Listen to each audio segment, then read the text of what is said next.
नमस्कार प्रिय मित्रों, मैं ज्योतिषकार कमल आप सबका हार्दिक अभिनंदन करता हूं आपके अपने इस प्यारे यूट्यूब चैनल एस्ट्रो कमल में।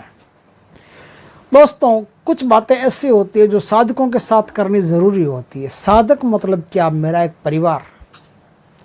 जो साधक साधना करने के लिए अच्छी तरह से तैयार है, खुद को प्रिपेयर कर लेता है, वो मेरा ही हिस्सा बन जाता है या मैं उनका हिस्सा बन जाता हूँ, या वो मेरा एक परिवार बन जाता है। और परिवार के साथ हमेशा ऐसी बातें करनी चाहिए जो बातें परिवार की उन्नति के लिए आवश्यक हो, और जो उन बातों को नहीं सुनता है वो उसकी मर्जी है। लेकिन बताना हमारा धर्म है, बताना हमारा कर्तव्य है। तो वो बातें जो साधकों के लिए ज़रूरी होती है वो बात पहले समझ लेनी ज़रूरी। तो आज मैं अपना एक अनुभव जो मेरे साथ इन दिनों गुजरा है वो बात में कहना ज़रूरी है। कोई साधना का अनुभव नहीं है, लेकिन ये अनुभव साधना में होता है। ये अनुभव साधना में होता है। कई बार मैंने देखा है कि अनुभव जो साधना में होता है ये इतना ज़रूरी है कि साधक के लिए जान लेना। इस अनुभव के बिना आप किसी भी साधना में मात खा सकते हो, मार खा सकते हो। तो क्या अनुभव है बताता हूँ, शुरू से शुरू करते हैं। उसके बाद में मैं क्रम वाइज एक एक बात आपको समझाऊंगा कि क्या होगा, कैसे होगा, मेरे साथ क्या क्या हुआ था और साधना में क्या क्या हुआ था। अभी कुछ दिनों पूर्व मुझे आंख का ऑपरेशन करवाना पड़ा। आंख का ऑपरेशन करवाने के लिए हम राजस्थान के रहने वाले हैं। अहमदाबाद में एक बढ़िया हॉस्पिटल है, लॉयंस क्लब, बहुत बढ़िया हॉस्पिटल है। उसमें डॉक्टर्स जो है वो ऐसे आपको महसूस होगा जाओगे तो कि जैसे कोई फैमिलियर है। इतना प्यार से, इतना मधुरता से बात करते हैं और इतना ही ढंग से इलाज करते हैं, इतना ही मतलब आपको कोई परेशानी नहीं आने देते। मुझे ऑपरेशन होना था, आइज में मोतियाबिंद हो गया था डायबिटीज़ की वजह से। तो उस मोतियाबिंद को मिटा करके उसकी जगह फिर एक लेंस उसमें आरोपित करते हैं। उस लेंस के द्वारा फिर बाद में मोतियाबिंद नहीं होता और उस आंख से आप ज़िंदगी भर देख सकते हो। तो वो लेंस फेको पद्धति से उसमें आंख में डाला जाता है। और वो कैसे डाला जाता है, कौन सा लेंस आता है, कहाँ पैदा होता है, थोड़ा सा पढ़ा लिखा हूँ भगवान के दया से, तो इन सब चीज़ों की पहले से जांच कर ली कि क्या होता है, कैसे होता है। तो ये जो सर्जरी होती है, ये सर्जरी बिना किसी टांके के, बिना किसी छेद के, बिना किसी काटा पीटा के आराम से होती है। इसमें कोई प्रकार का कोई टेंशन नहीं होता। ये 10 मिनट 15 मिनट में तो पूरा ऑपरेशन हो जाता है। और पहले इसी ऑपरेशन को करने के लिए आंख में चीरा दिया जाता था और फिर पूरा जो मलबा होता था मोतियाबिंद का उसे हटाया जाता था। फिर बड़े बड़े लेंसों का चश्मा दिया जाता था, ऐसा कुछ होता था। और कई दिनों तक आंख पर पट्टी रहती थी, वो पट्टी उतारते थे, ऐसा काफ़ी लफड़ा होता था। लेकिन आजकल टेक्नोलॉजी चेंज हो गई है तो बहुत इजी हो गया ये कैसे होगा, किस तरह से होता है, अच्छी तरह से मुझे पता था। बात को समझ रहा थोड़ा, क्या कह रहा हूँ, क्यों कह रहा हूँ। अच्छी तरह से मुझे पता था कि ये क्या होता है, लेंस कहाँ बनते हैं, लेंस कहाँ से आते हैं, इनका रॉ मटेरियल कहाँ से आता है, फॉरेन के लेंस क्या होते हैं, इंडिया के लेंस क्या होते हैं, उनमें क्या गैप होता है, कितनी इनकी प्राइस होती है, किस किस तरह से लगते हैं, इनका ऑपरेशन कैसे होता है, ऑपरेशन करने के लिए क्या इंपॉर्टेंट होता है, वो सारी जानकारी मैंने अर्जित कर ली। तो मैं अच्छी तरह से जान गया हूँ ना कि ऑपरेशन कैसे होगा। अब तो मुझे किसी प्रकार का कोई शंका, समाधान, डर वगैरह नहीं है, आराम से करवा सकता हूँ। लॉयंस क्लब में जब मुझे आँख में एनेस्थीसिया दिया गया था, एनेस्थीसिया भी ड्रॉप में देते हैं, इंजेक्शन से नहीं देते, ड्रॉप से एनेस्थीसिया देते हैं। तो उससे क्या होता है, आंख आपकी सुन्न हो जाती है। फिर आंख के ऊपर उपकरण लगा करके ऐसे खुले रख देते हैं और फिर वो उसका ऑपरेशन वो करते हैं। मुझे अच्छी तरह से इस चीज़ का पता था। लेकिन आपको एक आश्चर्य होगा और मुझे भी आश्चर्य होगा, और ये क्या आश्चर्य बताता हूँ।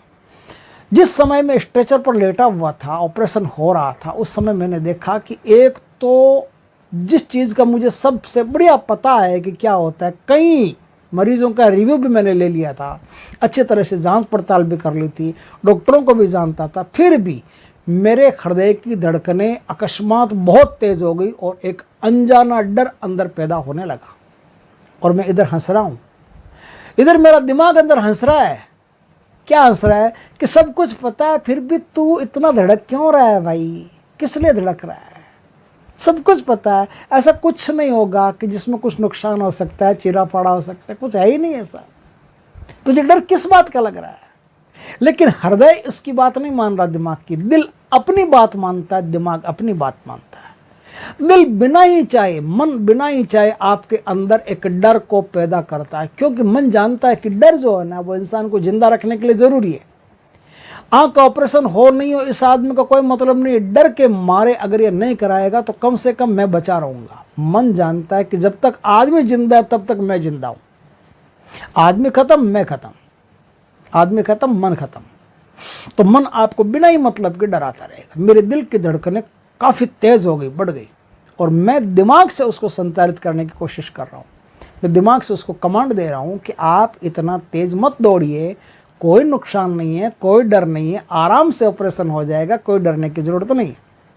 लेकिन दिल अपना काम करता है, दिमाग अपना काम करता है, दोनों अपना अपना काम कर रहे हैं। यही जो क्रिया है ये मैंने देखी वहाँ, और मैंने अच्छी तरह से महसूस किया कि जब हम अच्छी तरह से पता है फिर भी क्यों डर रहे हैं, इस डर का कारण मन है।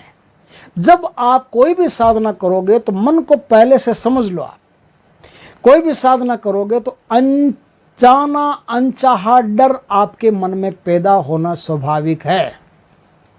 जब भी आप कोई वाम मार्गी साधना करोगे या दक्षिण मार्गी साधना करोगे तो साधना के साथ ही, बैठने के साथ ही कुछ ही देर में आपके भीतर एक अनजाना डर पैदा होना शुरू हो जाए। दूर कहीं कोई हल्की सी आहट भी होगी तो आपको लगेगा कोई आ गया है।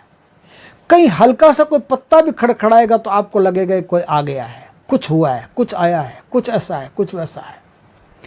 इस डर से पहले पार निकल जाना तो ही आप साधना कर पाओगे, नहीं तो साधना कर पाना आसान नहीं है।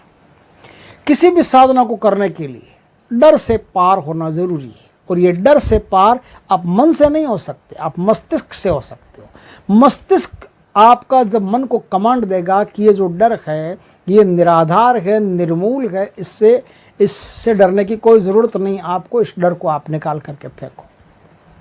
जब तक आप साधना में हो तब तक आपके भीतर ये डर होना स्वाभाविक है, निश्चित तौर पर आएगा, इसे कोई नहीं बचा सकता। अब मैं साधना की बात बताता हूँ। ये बात है उड़ीसा के एक जंगल की। मैं वहाँ पर एक साधना कर रहा था और मैंने देखा कि बिना चाहते हुए भी, मैं अच्छी तरह से उन साधनाओं को अच्छी तरह से जानता हूँ, मुझे कोई डर नहीं उसका, मैं तबीयत से वो साधना कर सकता हूँ। बस इतना ही फ़र्क था कि उस जंगल में मैं अकेला बैठा था। जंगल में बाकी पशु पक्षी और बहुत होंगे, और मैं जहाँ साधना करने बैठा था अकेला बैठा था। लेकिन अब वहाँ एक डर पैदा होता है, वो कहता है कि यहाँ से भाग जाओ, उड़ जाओ, मत करो, या कुछ भी हो सकता है, कोई भी जंगली जानवर आ सकता है, कुछ भी हो सकता है। और दिमाग उसको अब कमांड दे रहा है कि कोई भी जंगली जानवर आए, कुछ आए, तुम्हारे पास आग की व्यवस्था है, सामने आग जल रही है, डरने की कोई ज़रूरत नहीं, जहाँ आग होती है वह जंगली जानवर नहीं आते। ये दिमाग कमांड दे रहा है दिल को। दिल घबरा घबरा करके बार बार कह रहा है कि उठ जाओ यहाँ से, ऐसा मत करो, इस साधना मत करो, इस समय ऐसा खतरा है। दिमाग कहता है कि कोई खतरा नहीं है, इस साधना को हम अच्छी तरह से जानते हैं, पहले भी कई बार कर चुके, आज उड़ीसा के इस जंगल में साधना करने का मन हुआ है, यहाँ कर रहे हैं, कोई दिक्कत नहीं, आराम से हो जाएगी। ये जो डर है ना, ये कई साधकों को उठा करके भगा देता है। लेकिन जो आदमी भागता नहीं, निडर होकर के साधना करता है, वही साधना में 100% सफलता प्राप्त करता है। तो इस प्रकार से जो डर है, इस डर से आप पार चले जाओगे तो आप किसी भी साधना को